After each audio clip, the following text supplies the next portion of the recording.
YouTube, welcome back to another History Teacher Reacts video. Mr. Terry is a continuous search for historical knowledge found here on YouTube. All right, we are wrapping up the History of Space Travel series here by Extra History, and we're going to be reacting to the final episode, Guided by Starlight. So we had just left with landing on the moon, which was obviously a big deal. And I guess now we'll be looking at what kind of has happened since the moon. Now, the famous thing is that funding and a lot of space exploration motives died pretty quickly with the moon landing and starting to pursue not manned space travel, but more other types of things. Other types of research, whether it's like Hubble or probes or that kind of thing. But as far as space travel of people, it's kind of done, unfortunately, and is going to be for the next few decades, and now just finally started to get back with that. But a lot of that coming from the private sector with companies like SpaceX. So we'll see kind of how I guess they bridge into that. So I've liked this a lot. We'll go ahead and get started here in a sec. Original video link is down below. Make sure to go over there, give you like, subscribe, all the awesome stuff that we should be doing for these awesome content creators here on YouTube. And if you haven't subbed to my channel, love to have you around too. Hit the sub button, enable those notifications so you know when these videos come out and when we do our live streams. All right, and links down below to other things too. So let's go ahead and get started though. So we got August 1st, 1971, the moon. So the original moon landing was in July of 69. So these are further missions. So let's see what they're going to say. August 1st, 1971, the moon. Two astronauts stand in the silhouette of Mons Hadley. One kneels, fumbling in his pocket with big clumsy gloves. Slowly, hearing his own breathing, he lays two objects in the soft lunar soil. The first is an aluminum figure, frozen mid-step. Behind it, he sinks a plaque. It contains the names of the 14 men who have died for this dream. It names the crew of Apollo 1, alongside 5 other NASA astronauts who perished before their chance to launch. That's cool. It names Vladimir Komarov, who fell to Earth when his re-entry parachute failed.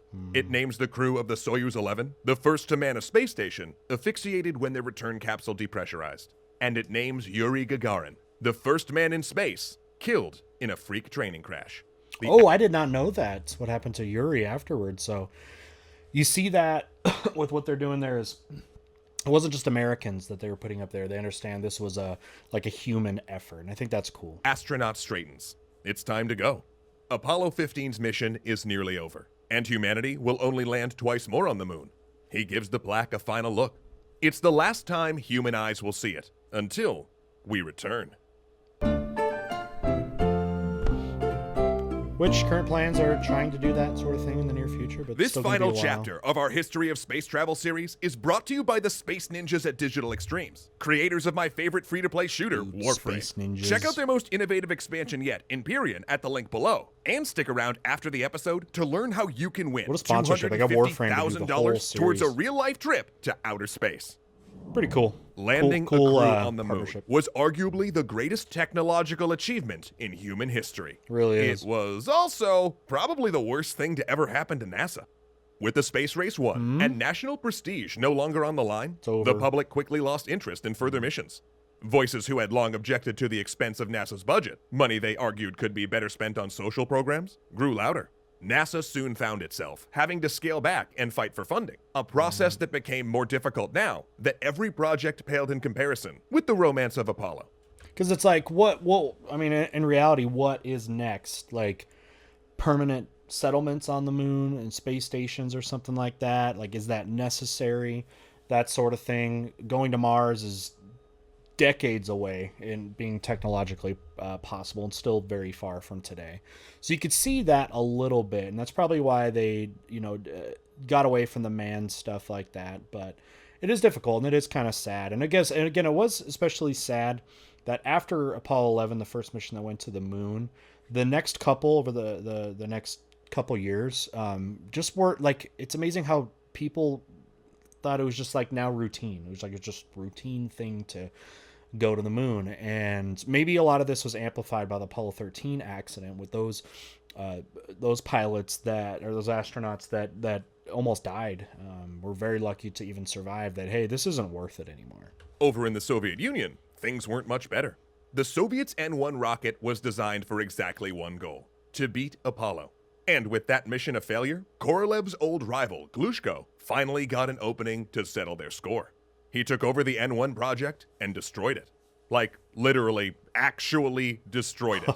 He disassembled and scrapped the rockets, including 2 nearly ready for launch. He broke up the teams, seized their research, and burned the blueprints. This why wasn't go to just those petty efforts? rivalry, though. Having lost the space race to the moon, Soviet leaders wanted to bury evidence that they'd even tried to compete. And it It's wasn't like, we didn't care anyways. Like, okay, you beat us. We didn't even care anyways. Saving face, right? until 1990 that the USSR even acknowledged the existence of a moon program. But space exploration didn't stagnate. In Pretty much fact, the end it of the actually Soviet became Union better. anyways. Because with the pressure of the space race removed, programs became more focused on scientific discovery and perfecting orbital operations. NASA continued sending probes throughout Satellites. the solar system and outside it. Meanwhile, in 1971, the Soviet Union launched the world's first space station, Salyut 1. After it succumbed to cool. orbital decay, other Soviet stations followed. In 1973, That's hard. Orbital decay. So, what happens is, to achieve orbit, you have to be at the right distance and right speed, and you have to keep that speed up.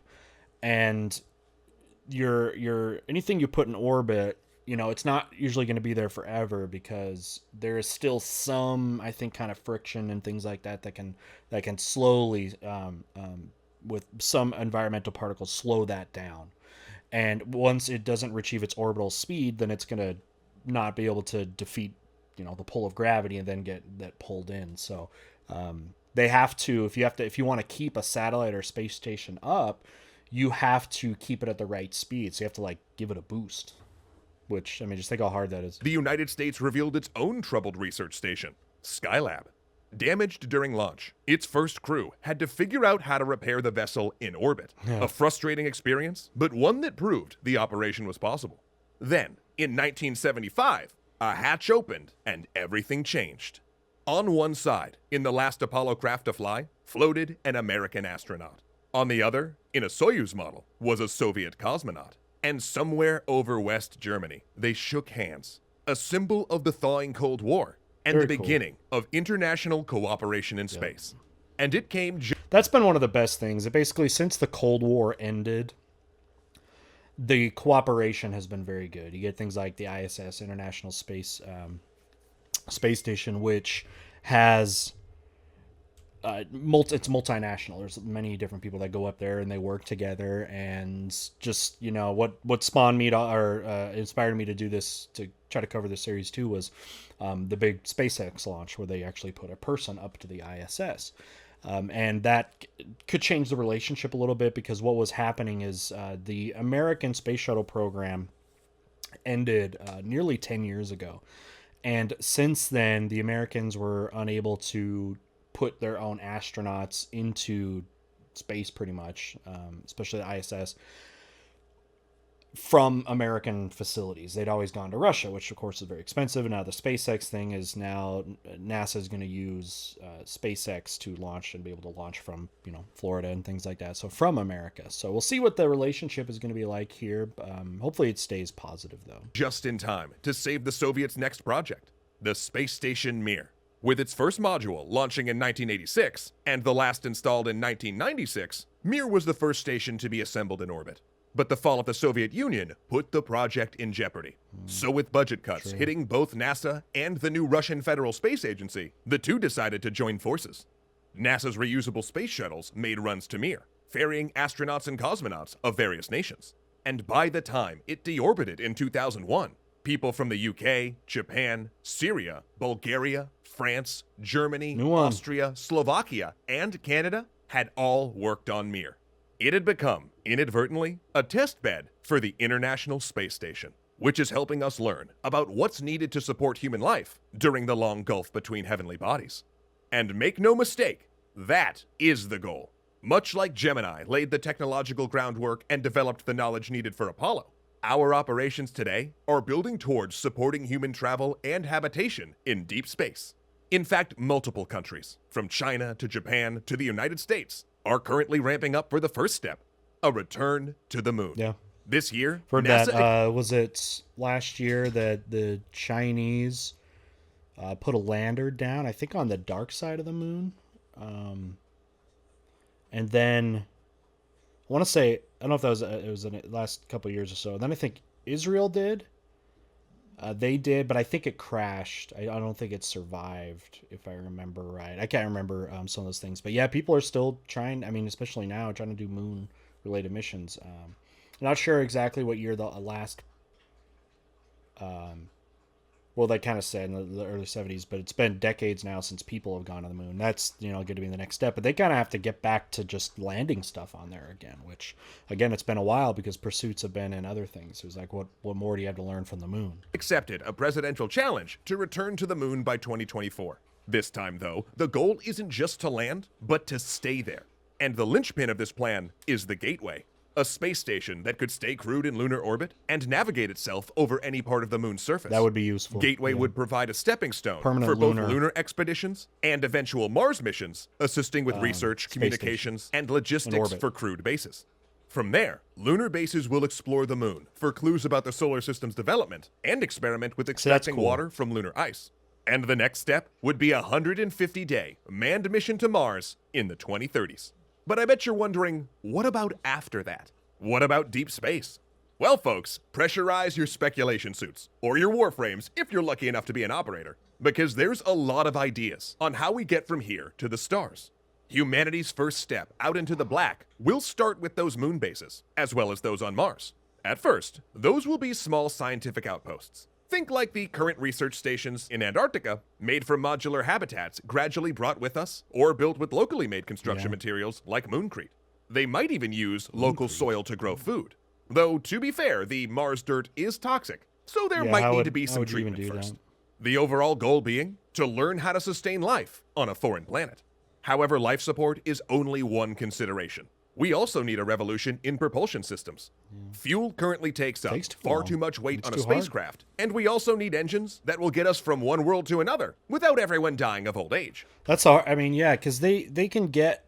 I mean, they've landed multiple things, on Mars, but it's such a different thing to land people there, and that's because again, how long it takes, months and months of travel, and there's so much fuel, then you have to sustain them, and then it's a whole different story of actually trying something where a person goes to Mars and comes back. The original considerations are basically under the assumption that if you're going to Mars, you're one of these people, you might not be coming back. You might be having to stay there on a many year basis, if ever come back, because then you have to deal with launching off of Mars, which is so incredibly difficult because it's such a large planet, and to escape the gravitational pull, the velocity you're going to have to get for rocket launches off of Mars. That's something that's so far away. So, I mean, if you're sending people to Mars, and I think even, companies like SpaceX, Elon Musk has basically said, like, the whole point of this is to get to Mars. All this stuff, and to be basically an interplanetary species. But I think SpaceX and people that are involved in that have acknowledged that, these people that are going to be interested in potentially doing this, traveling to Mars, it will be under the assumption that you're not going to be coming back. You'll be living the rest of your life there. And for some, that's like, all right, fine. I mean, they just think it's good. And then just the possibility of dying in the whole process, like unfortunately so many people have done in the space program. There's plenty of people lining up to still do it. One technology already in use are solar sails, This has always reflective been interesting to materials me, that these. use the light of the sun to push a spacecraft forward. When light hits the reflective sail, Can it go the fast photons enough? bounce off, transferring their momentum. And though each push is tiny, the steady bombardment of photons gradually accelerates the craft. And since in space there's no momentum loss due to gravity or friction, the vessel will just go faster and faster. Such craft maneuver by trimming or tacking the sail, much like a terrestrial sailboat. Sounds very Currently, sci-fi, a small huh? solar sail can fly as fast as a commercial jet, and if we pushed it with a laser, we could, theoretically, get a ship up to 20% of light speed. Yes. In 2010, the Japan Aerospace Exploration Agency sent a solar sail-powered China? orbiter past Venus. And as this very episode was being written, the Planetary Society was testing controlled solar sailing in low Earth orbit. Though, to be fair, designing a sail big enough to propel a human spacecraft is still theoretical. But another option Not are even ion close. thrusters, an idea that dates back to Tsiolkovsky and Goddard at the dawn of rocketry. These engines use electricity to ionize a neutral gas, creating an ion beam. And they're already a well-established propulsion system, with NASA developing the first in the 1950s, and the Soviet Union launching hundreds of ion-driven satellites in the 1970s through the 1990s. But only now is the technology coming into its potential. NASA's Dawn space probe used ion thrusters to travel 2.8 billion miles in 2007, reaching the asteroid Vesta and the dwarf planet of Ceres. Dawn's 3 ion engines That's accelerated slowly, from 0 to 60 miles per hour in about 4 days. Oh, never mind. At the end of its mission, 6 years after launch, it was traveling over 25,000 miles per hour. And all of this on less than 1,000 pounds of fuel. So with a few decades of development, that's so the kind of slow. tech that could get us beyond our own system. Like, people But can't what do we really do once travel we're out there? Well, long. mine asteroids for one thing. Most metals, like gold, cobalt, nickel, and tungsten, actually arrived on Earth via asteroids. And we're, well, running out. Meaning, we have to get more from somewhere. Mining. Asteroids Space will also mining. be a necessary step for deep space exploration. Because at some point, we're going to be far enough away that resupplying from Earth will be impractical, and fuel will have to be manufactured by splitting water into liquid oxygen and hydrogen. But each of these are only small steps towards the science fiction dream, a technology that lets us truly bridge the gap between the stars. Will it be generation ships slowly gliding through space? Will it be some form of hibernation that lets crews sleep through thousand-year journeys? Or will we at last find some way to breach the ultimate barrier and pass the speed of light? Zariman 10-0, do you read me? Zariman 10-0, do you read me? Thanks everyone for watching this series and chronicling humanity's journey to the stars with us. And also a special thanks to Lotus herself for coming along for the ride. And for, letting me squat in this orbiter for 6 weeks. It was my pleasure. I learned much of humanity's first reaches towards a higher understanding. And getting Zoe hooked on index runs was a nice bonus. 10-0 rising! The market looks nervous. Good times. Sadly though, Zoe and I do have to be getting back to Earth to continue conveying planetary history. But before I go, I still want to tell everyone how to enter the Become a Space Ninja sweepstakes. All you gotta do is register at the link below and then complete one successful Warframe mission each day from now until December 31st to increase your chances of winning $250,000 towards an actual space flight Anybody of your win it very own, from our community? essentially making you part of the history of space travel yourself. Very well put, Matt. I'll miss our little chats. So, I got you a parting gift. Aw, you didn't have to do that, Lotus. But since you did, what is it? 10,000 plat?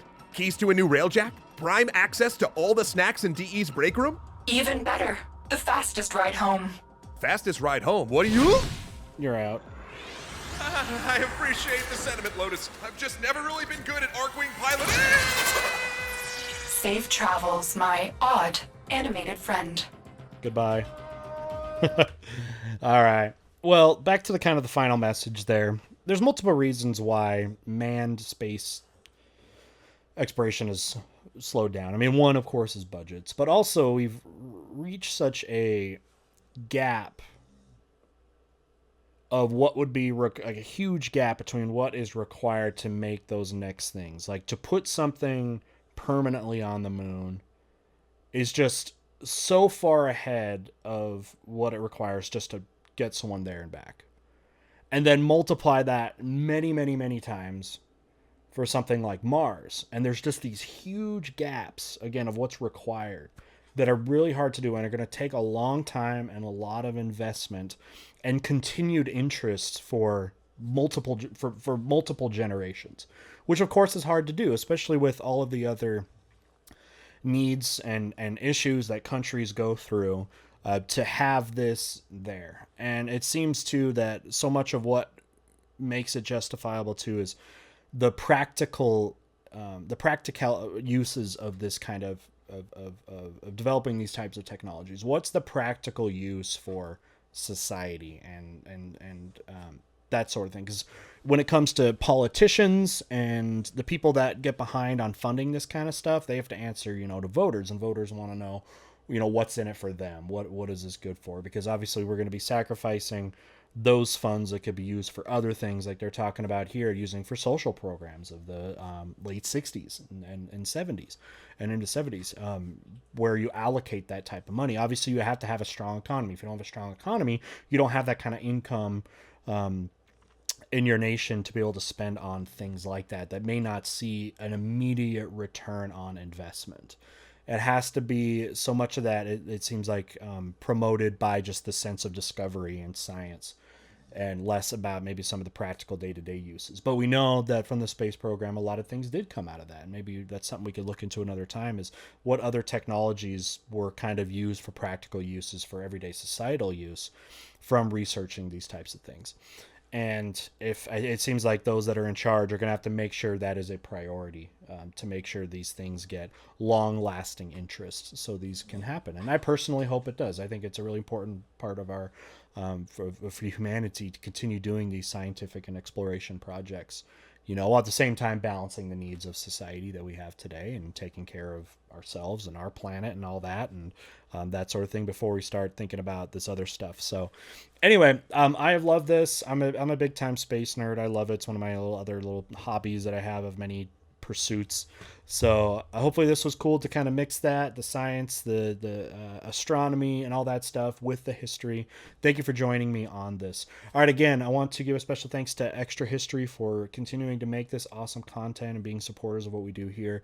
Link to their videos down below. If you have not subbed to them, do it, because they just keep pumping out awesome content, and it's worthy of your time for sure. Okay, on the way out, a few things. Join our Discord community down below if you'd like to talk more about this kind of stuff and get involved with people. Some other things you can get involved with, Patreon. If you'd like to vote on videos, also going to be starting some new projects, and Patreon memberships should help with some of that. You'll hopefully get some news on those things very shortly as we go into this summer of 2020. And Teespring, we got the World War II shirts going on that are down there. The new gaming channel link is down below as well. You can come join us for there in our gaming community. We have a Minecraft server. Join Discord for that, a history theme stuff. There's just all kinds of stuff we're expanding into to make our little corner of history appreciation on the internet as fun as possible. All right, and with that, we'll see you all later, and bye.